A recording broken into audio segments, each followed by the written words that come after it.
मी तुम्हाला एक रोजचं उदाहरण देतो. एक 10 दिवसापूर्वीच मी जस्ट ओ-पी-डीमध्ये बसलो होतो.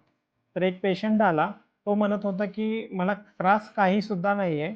फक्त मला तोंड उघडायला येत नाही. बाकी मला काहीही त्रास ज्यावेळी मी त्याला व्यवस्थित तपासलं, त्यावेळी मला असं जाणवून आलं, की सतत तंबाखू किंवा गुटखा खाल्ल्याने त्याचं तोंड उघडणं बंद झालं. म्हणून मी व्यवस्थित एक्झामिनेशन केलं आणि व्यवस्थित तपासल्यानंतर मला हे लक्षात आलं, की त्याच्या गालाच्या आतून बाजूस एक जखम आहे. पण त्या जखमेचा त्यांना कोणताही त्रास नव्हता. तरीही आम्ही विश्वासात घेऊन त्याचा एक तुकडा काढला आणि तपासणीसाठी पाठवला.